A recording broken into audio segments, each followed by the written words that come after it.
disqualifying him from holding future office. They went on to say, no reasonable scholar or jurist could conclude that President Trump had a First Amendment right to incite a violent attack on the seat of the legislative branch, or then to sit back and watch on television as Congress was terrorized and the Capitol sacked.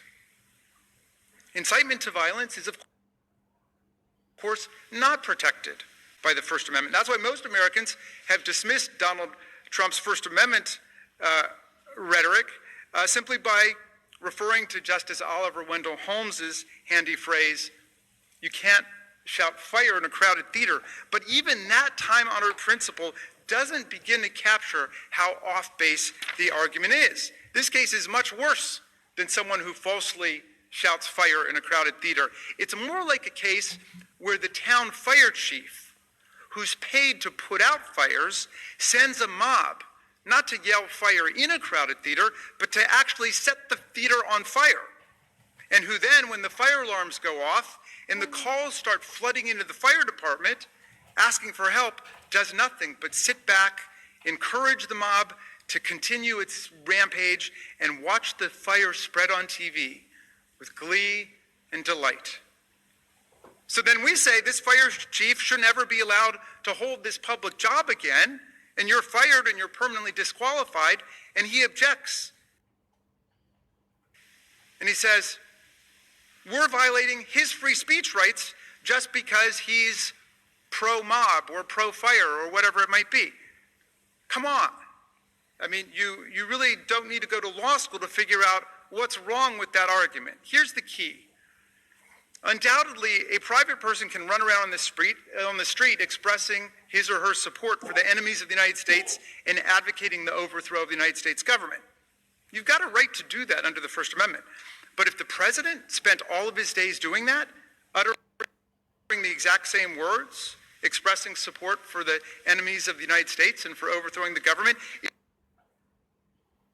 is there anyone here who doubts that this would be a violation of his oath of office to preserve, protect, and defend the Constitution of the United States, and that he or she could be impeached for doing that?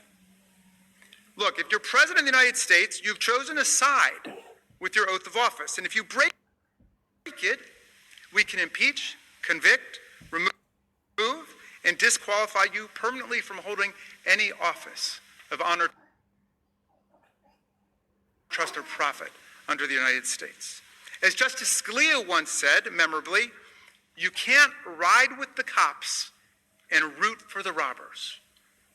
And if you become inciter-in-chief to the insurrection, you can't expect to be on the payroll as commander-in-chief for the Union. Trump was the president of the United States, and he had sworn to preserve, protect, and defend the Constitution. He had an affirmative, binding duty, one that set him apart from everyone else in the country, to take care that the laws be faithfully executed, including all the laws against assaulting federal officers, destroying federal property, violently threatening members of Congress and the vice president, interfering with federal elections, and dozens of other federal laws that are well known to all of you. When he incited insurrection on January 6th, he broke that oath. He violated that duty. And that's why we're here today. And that's why he has no credible constitutional defense. I'll tell you a final sad story in this kaleidoscope of sadness and terror and violence. One of our Capitol officers who defended us that day was a longtime veteran of our force, a brave and honorable public servant who spent several hours battling the mob as part of one of those blue lines defending the Capitol in our democracy. For several hours straight, as the marauders punched and kicked and mauled and spit upon and hit officers with baseball bats and fire extinguishers, cursed the cops, and stormed our Capitol, he defended us, and he lived every minute of his oath of office. And afterwards, overwhelmed by emotion, he broke down in the rotunda. And he cried for 15 minutes. And he shouted out, "I got called an N-word 15 times today. And then he recorded, I sat down with one of my buddies, another black guy, and tears just started streaming down my face, and I said, what the F, man? Is this America? That's the question before all of you in this trial. Is this America? Can I hold accountable the person responsible for inciting the violent attack? And all of those who serve us so faithfully and honorably. Is this America?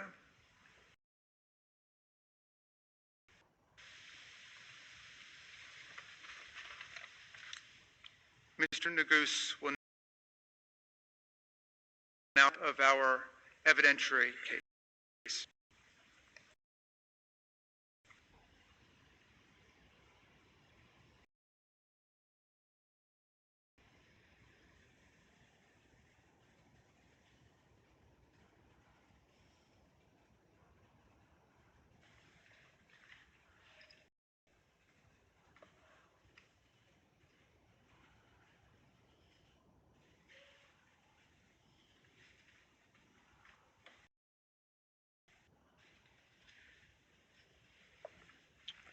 Mr. President, distinguished senators, counsel, like several of you, I am a child of immigrants.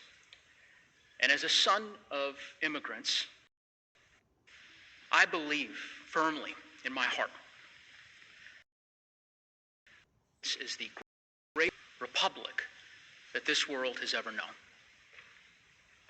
A hallmark of our republic since the days of George Washington has been the peaceful transfer of power. For centuries, we've accepted it as fact. Unfortunately, sadly, we know now that we can no longer, as lead manager Raskin explained on January 6th, the peaceful was violently Capitol and desecrated this. As you'll see during the course of this trial, that mob was sold and incited by the former President of the United States, Donald Trump. And he did that because he wanted to stop the transfer of power so that he could retain power, even though he had lost the election. And when the violence erupted, when they were here in our building with weapons, he did nothing to stop it. If we are to protect our republic and prevent something like this from ever happening again, he must be convicted. Now, I want to be very clear about what we will show you during the course of this trial.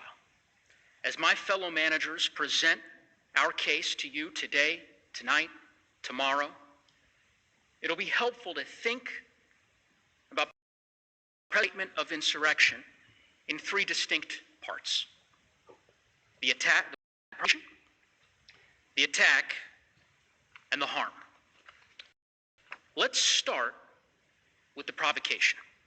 We will show during the course of this trial that this attack was provoked by the President, incited by the President.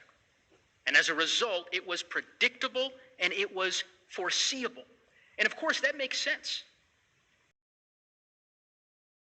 Their conduct was intentional. They did it all in plain sight, proudly, openly, and loudly.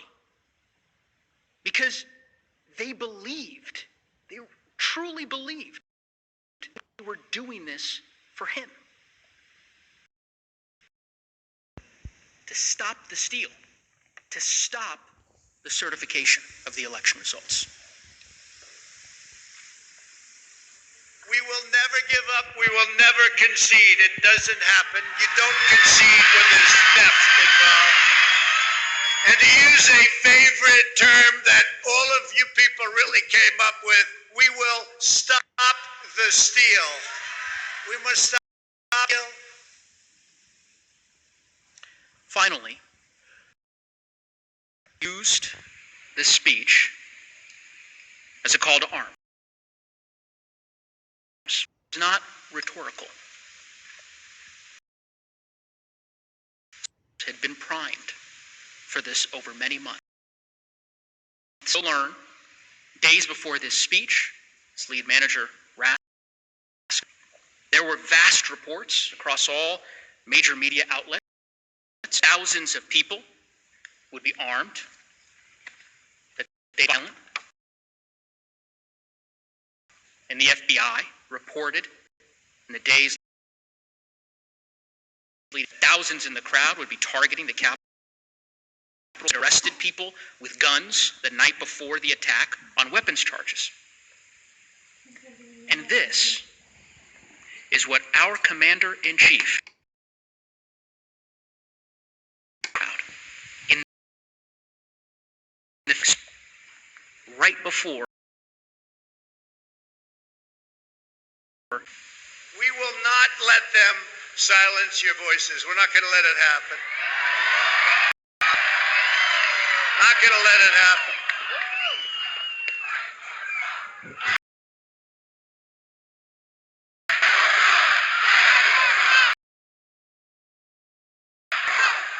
Thank you.